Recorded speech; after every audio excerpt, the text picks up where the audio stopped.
नमस्कार, आप देख रहे हैं खबर विस्तार और मैं हूं आपके साथ अदिति। रीवा से बड़ी खबर सामने आ रही है, जहां बिजली विभाग से निकाले गए दर्जनों आउटसोर्स कर्मचारी बीते 1 साल से अपनी बहाली के लिए संघर्ष कर रहे हैं। ब्लैक लिस्ट का आरोप झेल रहे ये कर्मचारी आबार पार की लड़ाई के मूड में हैं। रीवा के कोटी कंपाउंड में चल रहा ये बिजली विभाग के आउटसोर्स कर्मचारियों का आमरण अनशन 17 जून से शुरू हुए इस आंदोलन में प्रमोद चतुर्वेदी, उमेश साकेत और अनुज धर पांडे लगातार 3 दिनों से अनशन पर बैठे हुए हैं। तेज गर्मी हुई या बारिश, आंदोलनकारी अपने हक की लड़ाई में अड़े हैं।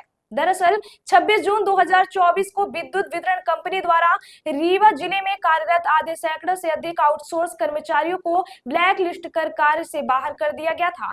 इस पूरे मामले में आंदोलनकारियों ने क्या कुछ कहा है, सुनते हैं। बैठे हैं, कब से बैठे हैं, क्या मांगे, किन मांगों पे बैठे हैं? 17 जून 2025 को हम लोग ये तीसरी बार धरने में बैठे हैं संभागीय आयुक्त कार्यालय के सामने। मांग तीसरी बार बैठे हैं, तीनों बार विदित है सब अधिकारियों को भी, प्रशासनिक अधिकारियों को और हमारे विद्युत संबंधित जितने भी उच्च अधिकारी हैं सबको ज्ञात है। पिछली बार भी हमने बताया था कि हमारी 3 महत्वपूर्ण मांगे हैं। हमें ब्लैक लिस्ट से हटाया जाए और हटाकर पुनः उसी सेमी स्किल्ड में रखा जाए और उसी सभी लड़कों को उसी वितरण केंद्र में रखा जाए। इससे पहले आपने धरने में बैठे, क्या आश्वासन मिला था, फिर धरना खत्म हुआ? देखिए 10 फरवरी को हम लोग मुख्य अभियंता कार्यालय में धरने में बैठे थे। उसमें से 3 सदस्यीय जांच कमेटी गठन की गई थी मुख्य अभियंता जी की तरफ से, जिसमें से अधीक्षण अभियंता सोनल सिंह और प्रमा पांडे मैडम जी थीं। उसमें बोला गया था कि 15 दिन का हम आपको जांच कमेटी गठन करके 15 दिन का जांच करवाएंगे, उसके बाद आप लोगों की बहाली करवाते हैं। उचित जांच करवाने के बाद 2 महीने बीत गए, किसी भी तरीके से कोई जांच रिपोर्ट नहीं आई। जब जांच रिपोर्ट नहीं आई, मजबूरन हमने जन सुनवाई में, ये बहुत सारे पत्र हैं जिसमें से हम जन सुनवाई में हमने आवेदन दिया। 2 बार 3 बार हमने जन सुनवाई में कलेक्टर महोदय जी को आवेदन दिया। प्रशासनिक तौर पर हमारी कार्यवाही नहीं हो रही है। उसके बाद मुख्य अभियंता जी को फिर से हमने आवेदन दिया और उनसे मुलाकात भी हुई। उन्होंने कहा कि आप 2-3 दिन और रुक जाइए, हम आपकी बहाली कराते हैं। फिर 1 हफ्ते 1.5 हफ्ते समय बीत गया, बहाली नहीं हुई।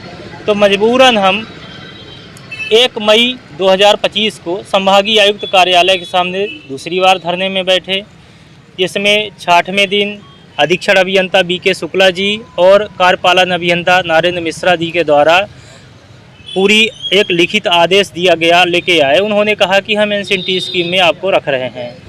इंसेंटिव स्कीम में हमने सर से पूछा कि सर ये बताइए कि क्या हमको उसमें बेसिक मंथली एक पेमेंट मिलेगी, PF PSI वगैरह क्या हमारा कटेगा?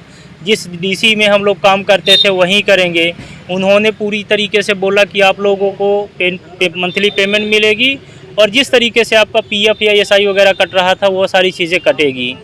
और हमने कहा सर ये बताइए इंसेंटिव स्कीम में वो तो एक प्रोत्साहन राशि है, जिसमें अगर आपकी कहीं हम चोरी पकड़ाते हैं तो एक रिकवरी निकलती है, उसके आधार पे होगा।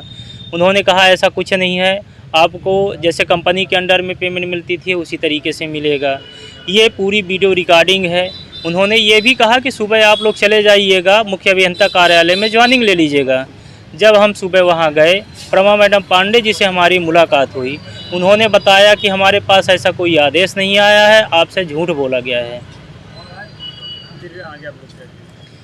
देखिए हम सभी आज ये 12 महीने बीत रहे हैं। 26 जून 2024 को हम लोग बाहर हुए थे। 12 माह में हमने हर तरीके से हर प्रशासनिक अधिकारी के पास ज्ञापन दिया, संभागीय आयुक्त कार्यालय में दिया, जन सुनवाई में कलेक्टर महोदया जी को दिया, यहाँ तक कि हमारे बिंद क्षेत्र के डिप्टी CM राजेंद्र शुक्ला जी को भी हमने 8 से 10 बार आवेदन दिया। प्रशासनिक तौर पे किसी भी तरीके से कोई ध्यान नहीं दिया गया। विद्युत विभाग के अधिकारियों के पास भी हमने आवेदन दिया, उन्होंने भी किसी तरीके से कोई संज्ञान नहीं लिया।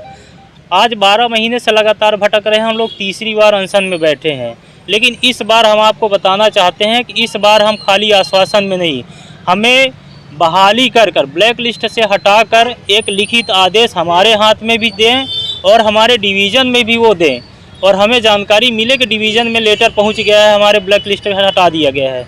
दूसरी मांग ये है कि हमें सेमी स्किल्ड में जिस तरीके से हम काम कर रहे थे, ठीक है मीटर रीडिंग का काम नहीं करवाया जाता, अन्य बहुत सारे काम होते हैं, जो भी काम कराए जाएंगे हम काम करने के लिए तैयार हैं। सभी लड़के तैयार हैं, चाहे जो भी कार्य कराया जाए।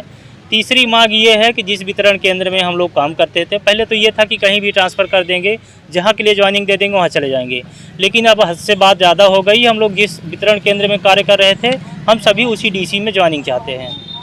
कितने लोग हैं आप लोग जो हम सभी 26 आउटसोर्स कर्मचारी हैं। हम सभी 26 आउटसोर्स कर्मचारियों के लिए पूरी मांग है कि हम जितने भी लड़के हैं, समस्त लड़कों का ब्लैक लिस्ट से हटाया जाए और 26 के 26 लड़कों को ज्वाइनिंग दी जाए। आज धरने का कौन सा दिन है? आज धरने का चौथा दिन है और बहुत ज़्यादा मेडिकल की टीम तो नहीं आई, सिर्फ 2 बार आई है, जिसमें से आज सुबह जांच हुई है तो इनका बीपी बहुत हाई है। प्रमोद चतुर्वेदी 3 लोग अनशन में बैठे हैं, जिसमें से प्रमोद चतुर्वेदी का बीपी और शुगर लेवल ज़्यादा बढ़ा हुआ है। हड़ताल पे आप लोग बैठे हैं? जी, 3 लोग भूख हड़ताल पे बैठे हुए हैं। क्या नाम है आपका? मेरा नाम मनोज कुमार वर्मा है।